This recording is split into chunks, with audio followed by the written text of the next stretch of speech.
Nós já apresentamos quem é a Arlequina e quem é a Era Venenosa. Já trouxemos o início da dupla como amigas e até o nascimento delas como casal. Agora é hora de conhecer alguém que conhece elas como ninguém.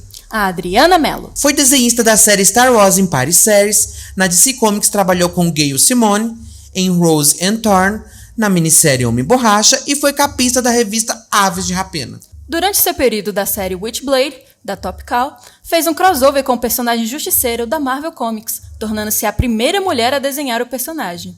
E também foi desenhista da personagem Miss Marvel. A quadrinista brasileira, uma das vencedoras da edição 2019 do Prêmio Eisner, entregue durante a San Diego Comic Con.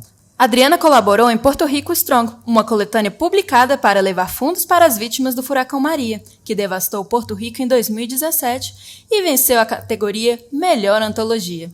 E claro, responsável por Harley Quinn e Poison Ivy, Volume 1. A gente acaba conversando, tipo, não, vamos fazer o nosso TCC sobre a Arlequina e Era Venenosa. Vamos. E acabou que quando chegou a hora, a gente resolveu fazer mesmo. E aí eu falei pro Ed, eu falei assim, olha, tem a última HQ que eu tenho, né, que foi da Arlequina com Era Venenosa, a ilustradora é brasileira, que é a Adriana Mello. Até comprei um quadrinho dela na pandemia, tá até aqui, ó, que eu veio com seu autógrafo aqui. Que demais! Legal. Aqui que eu comprei, fiquei louca pra comprar no dia que eu vi que havia autografado. Eu fiquei, não, tem que comprar. Adriana, eu queria que você começasse falando um pouco pra gente de você, da sua história com ilustração, com quadrinho, como que chegou na DC. No meu caso, assim, eu sempre fui completamente apaixonada por quadrinhos, apaixonada por desenhar. Então, desde pequenininha, assim, eu estava sempre com papel, caneta na mão. E eu sempre tinha muito isso, que eu queria trabalhar com quadrinhos quando crescesse, né? É interessante isso, né? Eu era, né, uma criança na década de 80, então eu cresci ouvindo que quadrinhos de super-heróis não eram para meninos. E aí, quando você cresce ouvindo uma mensagem, você acredita que aquilo é verdade, você acha que aquilo é. Então, eu, por toda a minha infância, começo de adolescência, eu nunca tinha lido nada da DC, nada. Então, na minha cabeça, assim, eu quero trabalhar no Turma da Mônica quando eu crescer. Até o dia que, eu estava com 16, 17 anos, a professora de artes passou uma lição que era, vão até a banca de jornal mais próximo, compre uma revista em quadrinhos, escolha de super-herói. Escolha uma página e eu quero que vocês copiem. E com cor, etc., que a gente vai estudar um pouquinho narrativa, a linguagem dos quadrinhos. E aí eu, meu Deus, super-heróis. E aí eu li, e aí eu fiquei apaixonada. E eu falei, meu Deus, é isso que eu quero para minha vida. Não quero desenhar bonequinho, não. Eu quero desenhar super-homem, eu quero desenhar personagens se porrando, assim, caindo da pancadaria, ação, é isso que eu quero, quadrinhos é maravilhoso. E a partir daí eu comecei a ler. Finalzinho do ano, estava perto de férias, eu falei assim, não, essas férias vão ser dedicadas a conquistar um pouquinho do que eu perdi esses anos todos, né, de quadrinhos. Então eu comecei a ler, e quanto mais eu lia, mais eu me apaixonava por tudo isso, e eu falei, é isso que eu quero. E foi tudo assim, é uma sequência de eventos, né? Então, eu comecei a ler, gostei, comecei a treinar em casa, treinar, e aí saiu uma entrevista com um brasileiro, o Roger Cruz, que hoje é meu amigo até, né? Coincidências, que trabalhava para a Marvel à época. E aí eu falei, caraca, então é possível eu estar aqui no Brasil e estar desenhando super-herói para fora, é possível, tal. E ele, mais um outro desenhista, iam fazer avaliação de portfólio.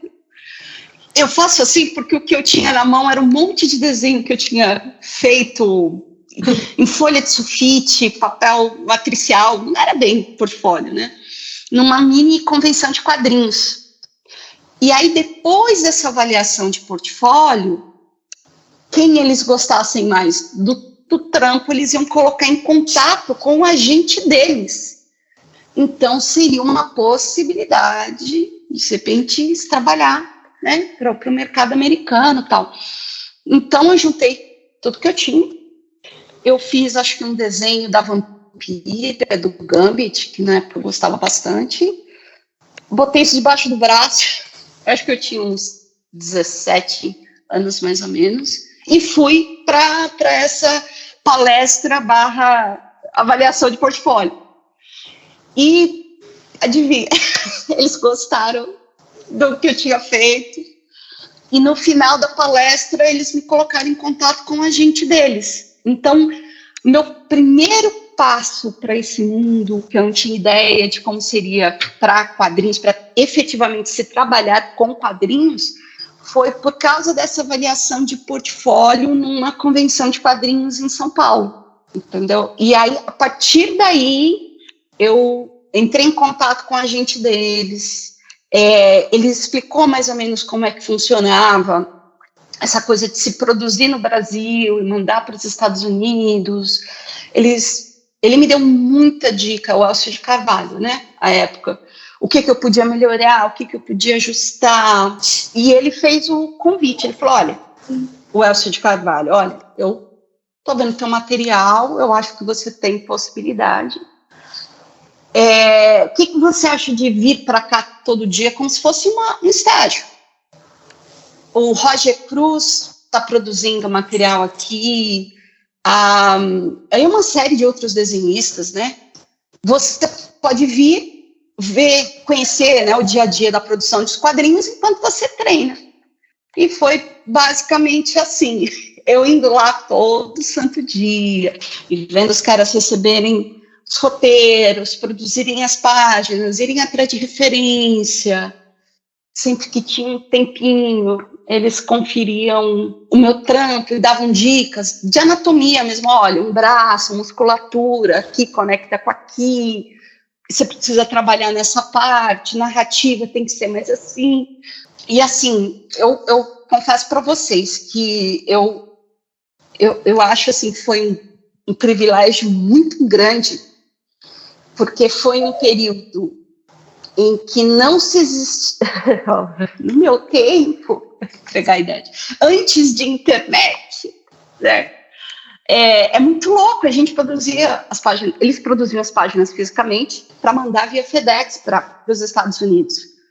Então, essa coisa de estar todo mundo num espaço produzindo foi uma coisa da época, que hoje já não funciona mais, porque conforme todo mundo foi comprando seu computador, foi tendo a sua internet, todo mundo foi produzindo as suas próprias casas, e é assim até hoje, né? Cada um trabalha na sua própria casa, tem seu próprio estúdio. E eu, à época, tive essa oportunidade de, tipo, uma janelinha no dia a dia de artistas profissionais, né? Então foi basicamente assim que eu conheci o mercado e que eu dei os meus primeiros passos. E como que você recebeu o convite, a oportunidade para você ilustrar essa HQ da Arlequina e da Era Venenosa? Assim, muitos anos depois. Eu comecei trabalhando para a Marvel, mas eu acabei fazendo trampos para várias editoras diferentes, né? Eu cheguei a trabalhar para a Marvel, para Top Gun, para Dark Horse, fiz Star Wars.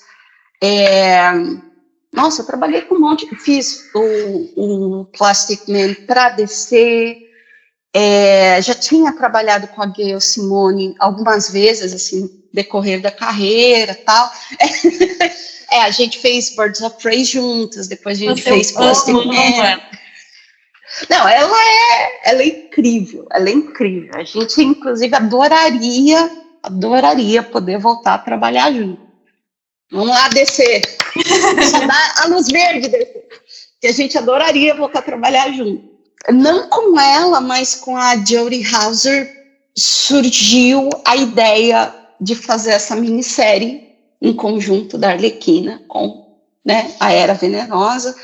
E como eu já tinha, assim, eu já conhecia os editores, e assim, é meio que eu amo desenhar mulheres fortes, poderosas, sabe, assim, é o meu lance. E então na DC eles já sabiam que eu gostava, e o meu trampo, o meu estilo, ele casava bem com as personagens, né? Então foi assim que a editora entrou em contato comigo e falou, olha, a gente está com a minissérie aqui e tal. Entraram em contato até com o meu agente atual, né, que é o Joe Prado, e ele me deu, né, ligou para mim e falou, e aí, o que você acha? Eu falei, sim, por favor, imagina, Arlequina, gente. A Era, que é divina, vai ser uma maravilha, assim. Então, porque quando você começa a trabalhar com algo que é o seu hobby, você perde o hobby, porque vira o teu trampo. Mas quando você pode trabalhar e com algo que você ama, que é eu amo desenhar, mostrar esse lado de mulheres poderosas, etc., empoderadas, cara, é uma alegria. Então, quando chegou o convite, eu fiquei super feliz, porque, obviamente, trabalho, mas também fiquei super feliz, porque, caramba, Arlequina. E vou trabalhar com uma roteirista novamente, que é a Joey.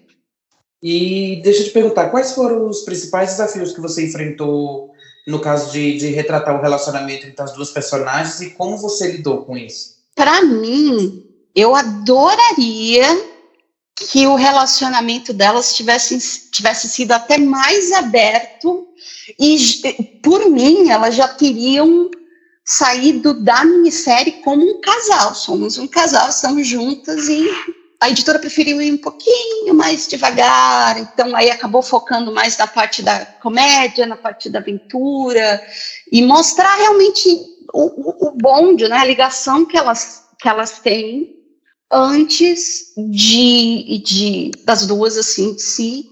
A Harley e a Era, elas estão tão acima disso. A Harley, assim, eu estou com quem eu amo, amor é amor, saca? Então, eu só queria que elas tivessem ficado já juntas no finalzinho da série. Eu queria ter desenhado um mega beijão das duas, assim, mais cenas românticas das duas, eu adoraria, mas não rolou.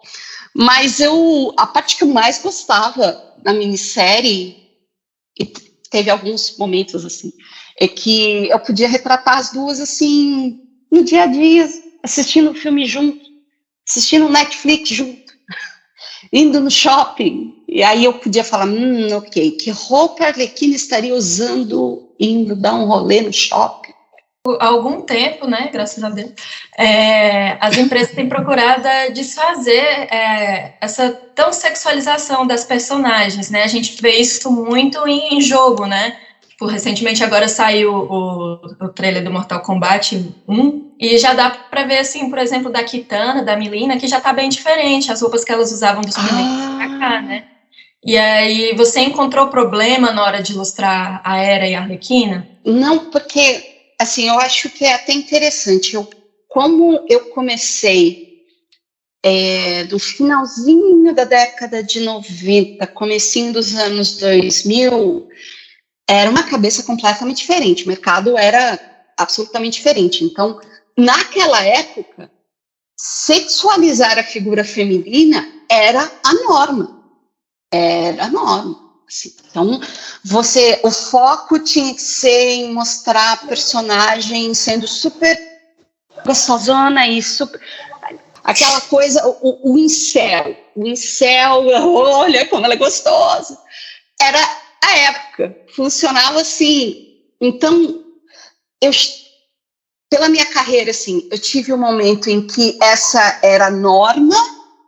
Aí eu passei pelo momento de conscientização, onde não só os desenhistas, os roteiristas, mas o mercado de uma forma geral, não só de quadrinhos, como de filmes, etc., começaram, será que isso é legal? Para onde a gente está agora e para o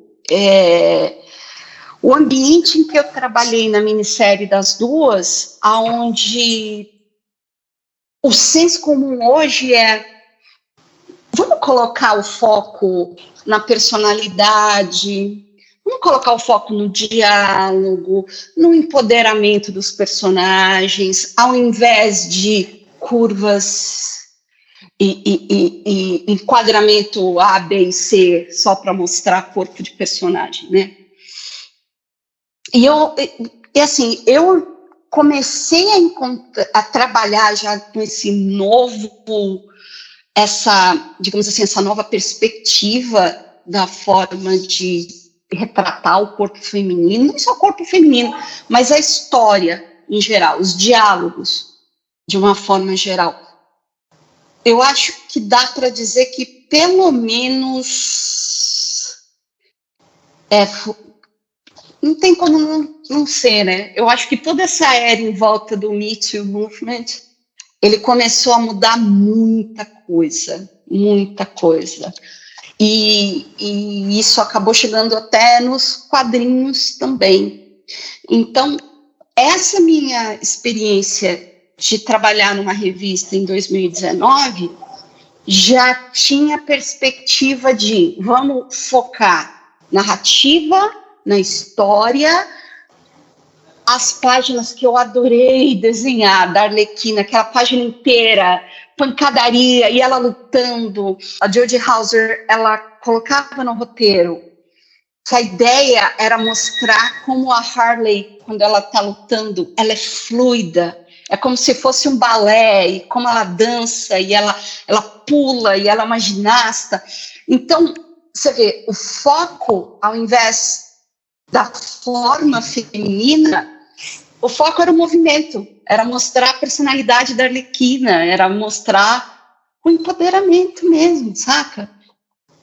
Então, assim, ao contrário, eu posso dizer que pelo menos de 5 anos para cá, mais ou menos, a ideia do mercado é realmente tirar o foco da sexualização da figura feminina e colocar o foco na personalidade delas. Deixa eu te perguntar, na sua opinião, como eu estou vendo que você aborda bastante, principalmente do casal, qual a sua opinião na importância de abordar essas questões de representatividade LGBT+, né, nos quadrinhos, especialmente no meio do relacionamento entre a Arlequina e a Era Venenosa?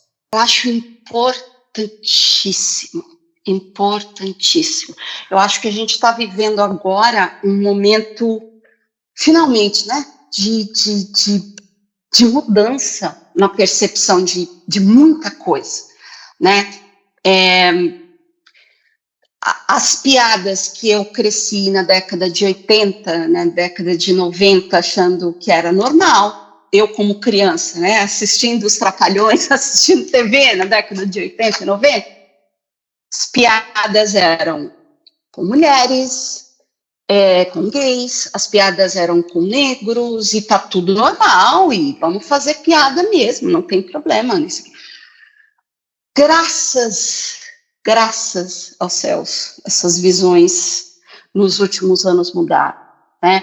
Como eu falei no comecinho do nosso bate-papo, a mensagem que você cresce, né, ouvindo, seja por familiares, amigos, televisão, mídia de uma forma geral, o adolescente, a criança, ela vai crescendo com aquela mensagem como sendo a verdade absoluta, e é aquilo, né, no meu caso, essa divisão, mulher, coisa de homem, coisa de gênero, que é uma bobagem absoluta.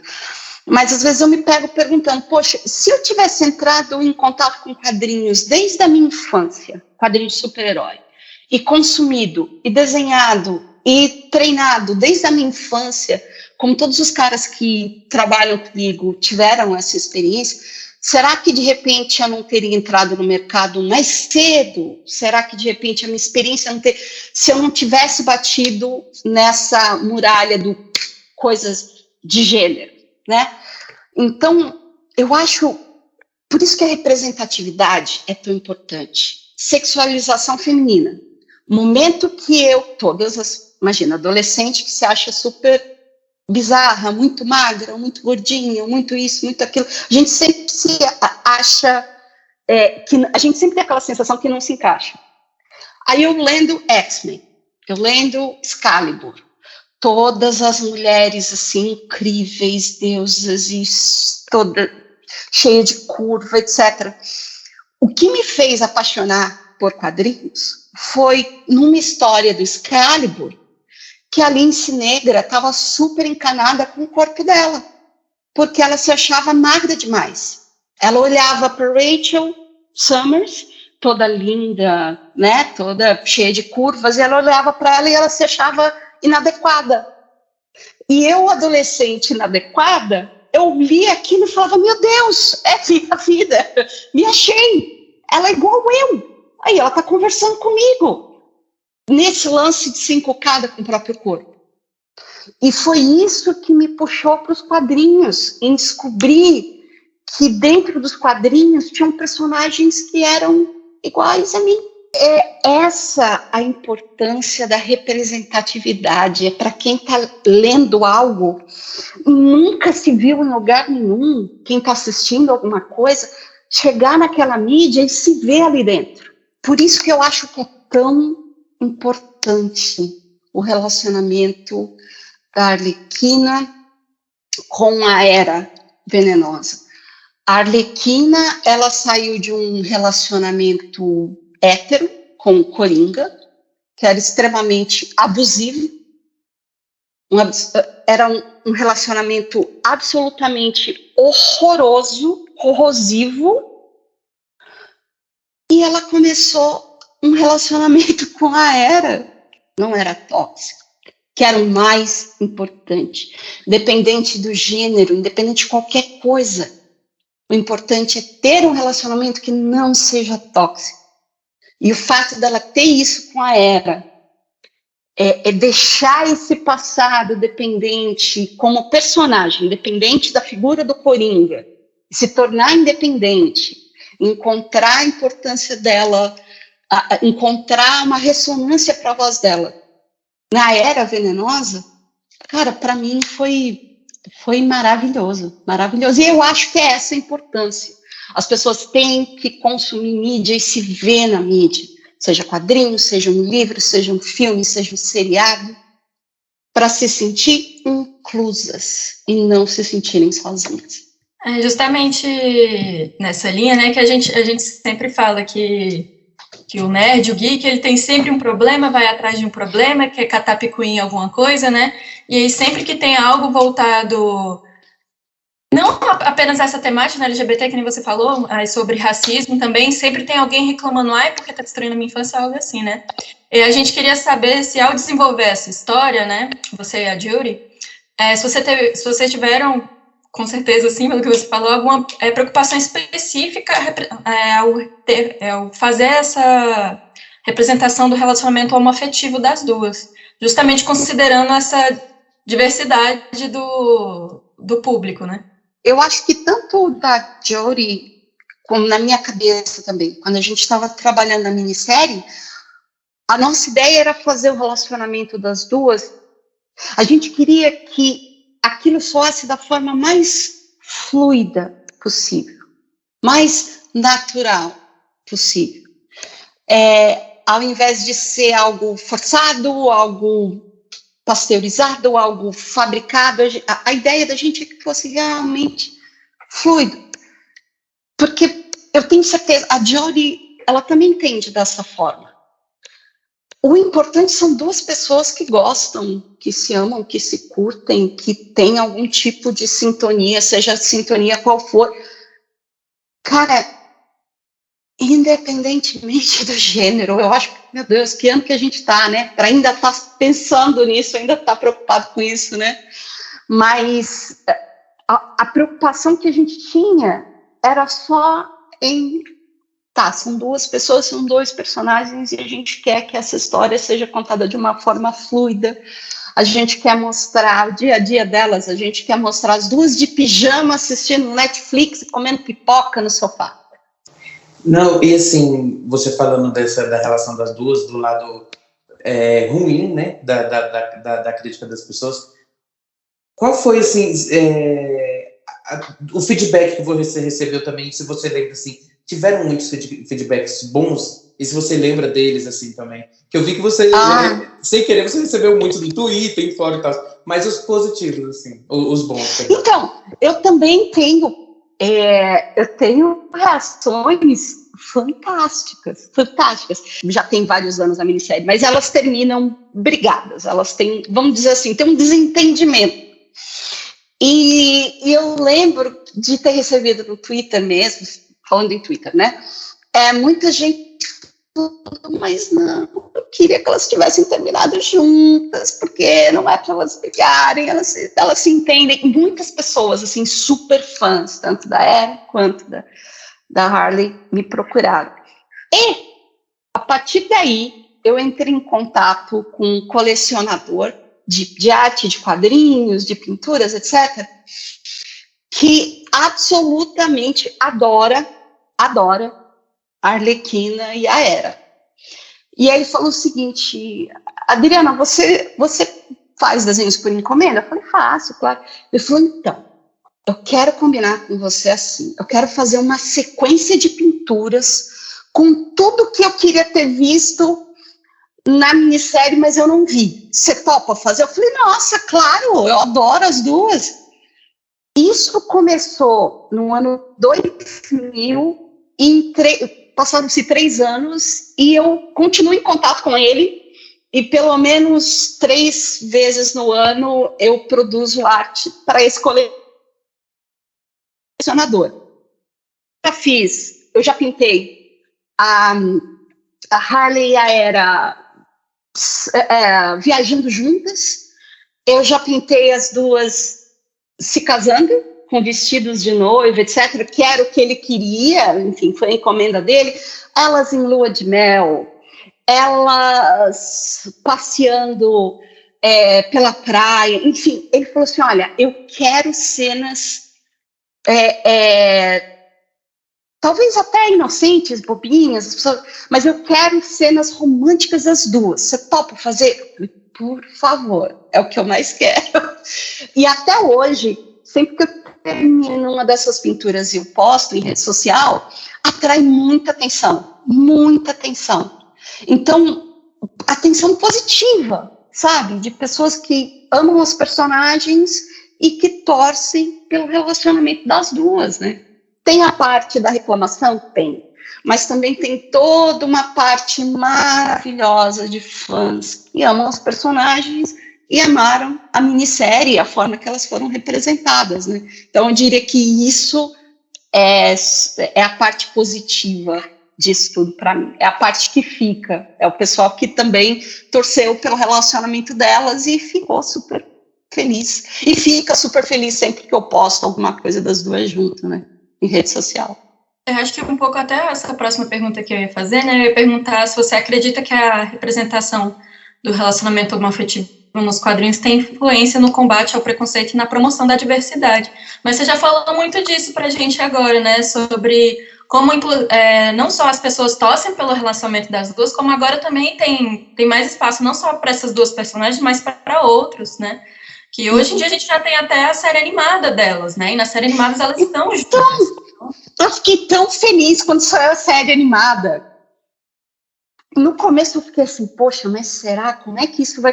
Não, cara, perfeito. Viciei, adorei, amo o King Shark, ele é muito fofo.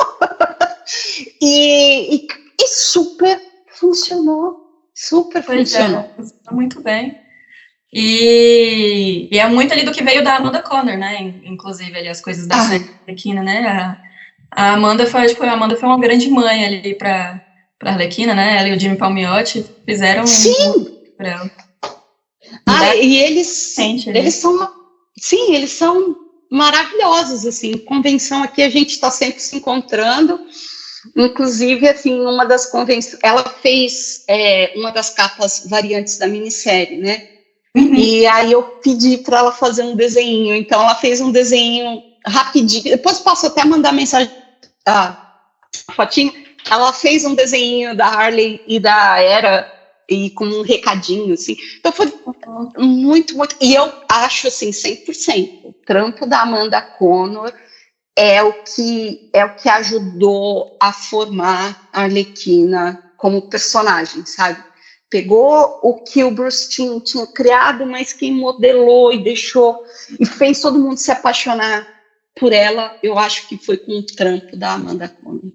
Enxergo dessa forma, sim, que a importância da Arlequina é tão grande hoje que eu acho que essa trindade aí está deixando de ser trindade e a quarta ponta está chegando ali. Está chegando ali. Porque todo mundo conhece a Arlequina. Eu tenho certeza que todo mundo tem alguma coisa da Arlequina em casa. Pode ser uma camiseta, pode ser um estojo, pode ser um pôster, pode ser...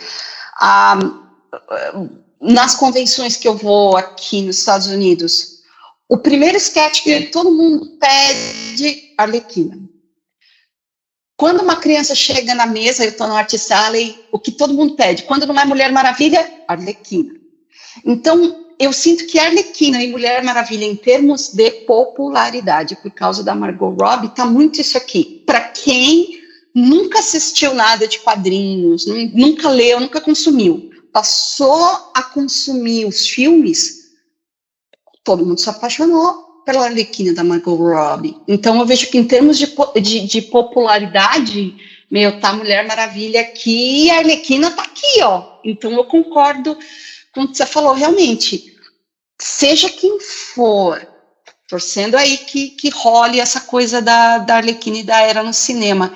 Tem que ser uma atriz, assim, de responsa, e muito carismática, porque senão a Margot Robbie, mesmo sem querer, ela engole a tela, e ainda mais com personagem, etc. Tem que ser uma ruivinha bem carismática também, né? Se existe alguma mensagem, um conselho que você queria transmitir para outros quadrinistas que desejam, que vão abordar, que já abordaram relacionamentos homoafetivos nas obras, né? Até, inclusive, falar aqui do Ed, que o TCC dele de jornalismo foi sobre relacionamentos LGBTQIAP+, nas HQs. Então, ele falou da Mulher Maravilha, falou do Icano. Legal. E aí é sempre importante, né? Porque um relacionamento bissexual é de uma forma, um relacionamento de dois homens gays são de outra forma, né? Então, um conselho que você daria para essas ilustrações, uma forma melhor de transmitir para o público e afins. Eu acho que, assim, a primeira coisa que eu tenho em mente e que eu fico, né, assim, costurando com o começo da conversa, que eu fico muito contente, a sexualização, seja de que forma, para o corpo feminino, numa cena entre mulheres cis ou não. A minha alegria é pensar que essa sexualização já foi embora. Assim, não faz mais sentido esse olhar quando você está fazendo quadrinhos, né? A ideia é você transmitir, é você contar uma história. Adriana, só para finalizar, quais são os seus planos ou projetos futuros que envolvam a Arlequina, a Era Venenosa, ou personagens que você possa ainda continuar abordando essa temática de relacionamento homoafetivo nos quadrinhos? Então, eu estou trabalhando numa minissérie para Comixology, que ainda não foi divulgada, então eu não posso falar muito a respeito. Mas vamos só dizer que é uma personagem, e essa personagem, essa mulher, ela é principal, ela também não se encaixa em nenhum quadradinho, nenhuma etiqueta que a sociedade queira colocar, e ela se envolve com quem ela tiver vontade e desejo, e tá tudo certo, e é isso. Sobre DC e a Arlequina, eu adoraria voltar a trabalhar com a personagem. Então, DC me liga, DC manda e-mail. Jody, se você quiser, tamo aí, porque, eu amo a personagem. Adriana, nossa, muito obrigada, sério, de verdade, por ter separado esse tempinho para atender a gente, ter se colocado à disposição. Eu também quero te agradecer. Eu que não sou tão próximo da personagem assim, eu tô surtando, eu não consigo nem imaginar como é que deve estar a cabeça da Yasmin agora e tá falando com você. Então, Eu tenho que te agradecer. Eu tô emocionada, eu tenho que te agradecer, de verdade. Que fofo! Ai, gente, eu tô imaginando como ela não deve estar. Porque, tipo, eu que não sou tão. Eu não sou nem tão próximo da personagem assim. Eu amei. Imagina ela deve estar louca. Ai, que bonitinho! Qualquer coisa que vocês precisarem, de repente a gente se encontra lá numa CCXP da vida aí no Brasil. De repente eu faço um esquetezinho da Arlequina. Não é, eu vou querer. Então Obrigado. Tá bom, gente. Beijão, viu? Obrigado. Tchau, tchau, gente. Tchau. Beijinho. Tchau, tchau.